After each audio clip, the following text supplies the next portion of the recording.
Ang laki na pala yung sinusweldo ng mga public school teachers. Pero alam mo, kahit lumaki pa yung sahod ng mga public school teacher, hindi naman nababago yung problema nila eh. Ganun pa rin, utang. Ay, gano'n. Bakit di sila marunong mag-budget? Hindi sila sanay mag-budget. Pero kasi, itong public school teacher na to, ginawa siyang co-maker nung kapwa niya teacher na nangutang. Eh, sa kasamaang palad, itong si teacher ay binawian ng buhay. So, ang ending, yung co-maker ngayon ang hinahabol ng lending company para magbayad dun sa utang. So, wala nang natitira dun sa sahod nila.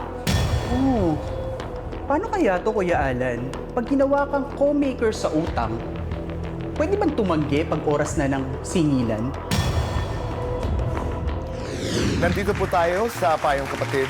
Dumalaw po sa atin dito sa ating programa para humingi ng payo kay Kuya Alan.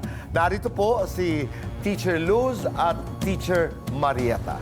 Magandang gabi po sa inyong dalawa, si Kuya Alan po, and welcome to the program. Magandang gabi. Kasama din po natin si Attorney Berna at Attorney Matt. Actually, Kuya Boy, Luz, Kuya Marieta. Alan. We're happy kasi kaharap namin mga teachers. Totoo. At nanay ko teacher, Kuya Boy, nanay niya teacher, at we are who we are. Malapit diba? sa puso. That is the good side of us. Yes. Is because of our teachers. Having said that, madalas natin paalala sa atin sarili at kababayan na ang teacher tao din, may pamilya din. Amang. So in your case, nagtiwala din Yes sa kapwa po, sir. teacher. So tell us a little bit about yung naging problema niyo. Ganito po, Kuya Alan. Yung pong kasamahan namin na teacher, magkakasama po kami doon sa aming nilolonan. Lumapit po sa amin isang beses, sabi niya, pwede siguro tayong mag-bonus loan. Eh di sumama po kami nung tapos nung dating po namin doon sa lending, wala po siyang kasamang co-maker kasi nga po, yung co-maker niya, namatayan po ng tiyahin. Una po sa akin, baka naman pwedeng, sis, ikaw ang makuha kong co-maker. Eh di, ako naman po, atubili na kasi ako po ang co-maker ni ma'am. Ang sabi po niya sa akin, ikaw naman sis, para kang others. Yun po ang sabi sa akin. So, syempre po, naramdaman ko po yung pangangailangan ng tao. Napapayag po ako. Tapos lumapit din po sa kanya. Kasi po talaga pong pagdati na pong naglo-loan po doon, ay isa lang po talaga ang co-maker. So dapat po talaga hindi po ako siya lang po ang unang nilapitan eh. Eh nang sinasabit na po yung papel, kasi nga daw po bago pa lang siya, kailangan daw po dalawa. So sa madaling salita po, nakiusap din po sa akin. At sabi niyo nga sa staff namin, medyo may kaya din naman Opo, si Ma'am Milet, meron diba? At po. saka may mga anak na nagtatrabaho sa abroad. Maganda po. naman yung Yes kanyang po, Kuya Al. bahay. Bahay Okay, po. So May fast sasakyan. forward, hindi niya nabayaran loan niya. Yes po. Kasi nga po, namatay po siya. Okay.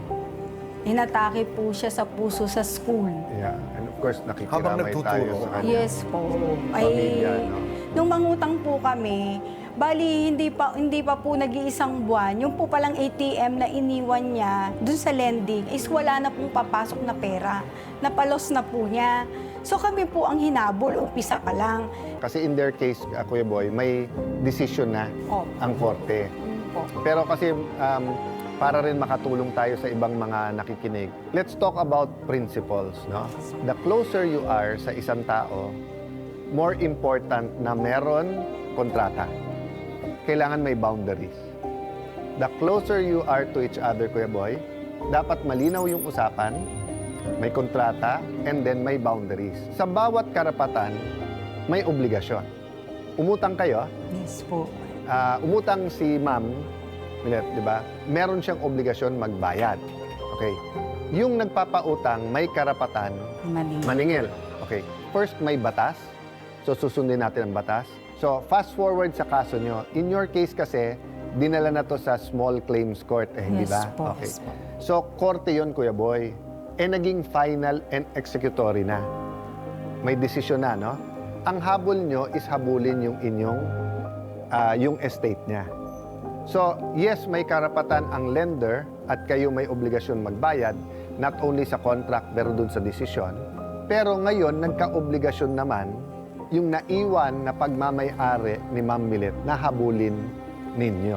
Ang tulong na magagawa namin is one, yun. Pangalawa is try to sort it out sa lender kung paano maging Kasi ngayon, ang ginawa pala nila, Nakagarnish medyo mabigat po yung aming ATM sa land bank po. Dahil lahat po ng benefits namin nakakaarang umiyak. Okay, kasi yan naman, hindi na sa desisyon yan. Opo. Nandiyan na yan sa implementation. Okay.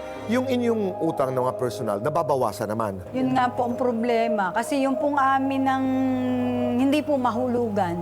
Kasi ang nauna Pero po hindi namin mahulugan ng inyo, bayaran, pero patuloy na lumalaki ang... hulog po. Ang Mag-stop po ang Deduction po ang namin. interest noon. Yun po ang sabi sa amin ng field manager. Mag-stop po yung interest noon. After mabayaran po namin yung utang nito pong borrower. Kaya nga, yung borrower, si Teacher Romelita, ay from 175, naging 440. Yes, Naging 474 po. Bakit lumaki? Nagbabayad kayo? Yun na po yung kwenta noong hindi pa po kami nagbabayad. Kuya Alan, legal ba na kunin ng ATM ng isang teacher? Alam niyo, Kuya Boy, there's been discussions about that for the longest time. And ang ano kasi niyan, legal versus practical. Kasi pag pinagbawal mo totally, maraming empleyado hindi makakautang. Kasi hindi sila pwede sa bangko dahil wala silang collateral at ang bangko, pag maliit yung loan, usually hindi. Sa sanlaan, kailangan may dala ka, cellphone, alahas, etc.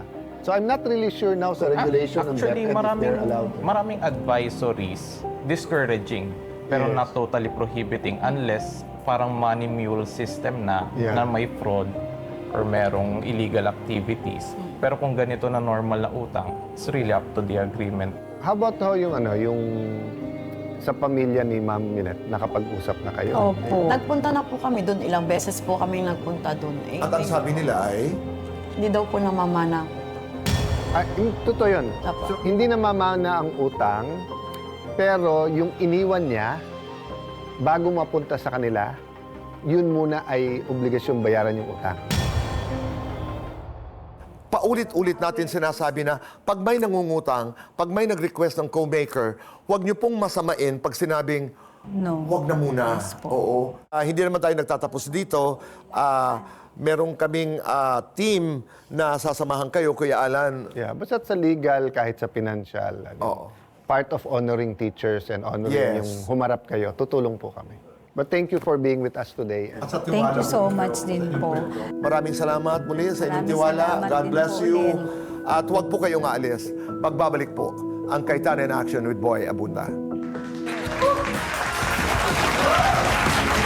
Thank you po. Napahaba ang ating Sa 3 barangay hearing na hindi sinipot ng mga anak ng yumaong teacher na si Romelita, minabuti ng Cayetano in Action team na puntahan ang kanilang bahay. Maayos namang nakausap ang ikalawang anak. So, ang nangyayari po is, kinokontak pa din po until now yung panganay na anak. Siya po daw kasi ang nakakaalam ng lahat. Kaya po, ang staff po ng Cayetano in Action, sila po ang magmi-meet doon sa Manila para mapag-usapan at maisettle na po yung bagay-bagay. Sa sinasahod ni na Teachers Luz at Marieta, tanging 500 na lang ang kanilang inuuwi para sa kanilang pamilya. Kaya nagbigay ang Cayetano in Action ng financial assistance. Wala po silang atubiling kami tinulungan sa aming naging problema. Maraming salamat po, Kuya Boy and Kuya Alan Cayetano. Habang hindi pa handang makipagtulungan ng lending company sa programa, patuloy na gagawa ng paraan ang Cayetano in Action para mabayaran ng mga naiiwang anak ni Teacher Romelita ang utang ng kanilang ina, na pinapasan ngayon ni na Teachers Luz at Marieta.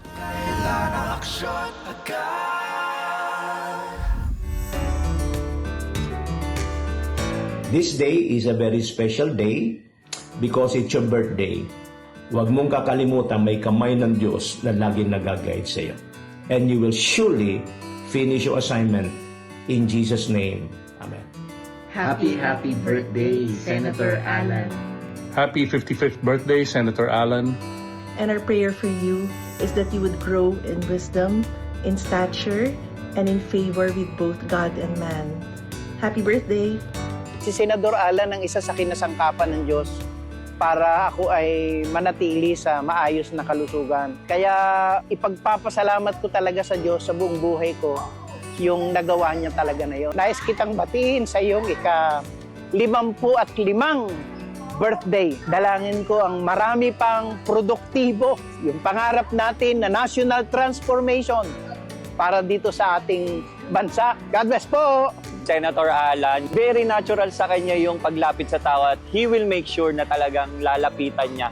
Talagang na-encourage ako sa taong to. One person that I look up to stay here on in the Philippines to serve God and people. Thank you and God bless you. Enjoy your birthday! Happy birthday, Kuya Alan.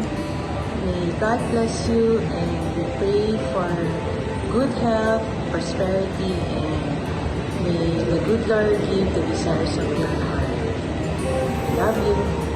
Kuya Alan, thank you for always leading the way.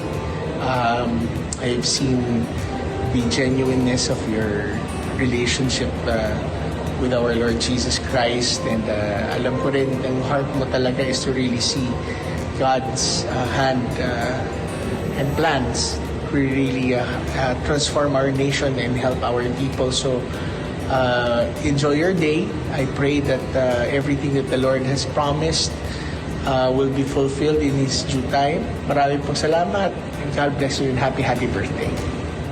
Happy birthday, Senator Allen. It is a privilege and an honor to work with you and the opportunity to serve more and more people. God bless you and we love you. Happy birthday, Sen. To a dear brother, a dear kuya. May God always bless you, keep you, and may His face always shine upon you.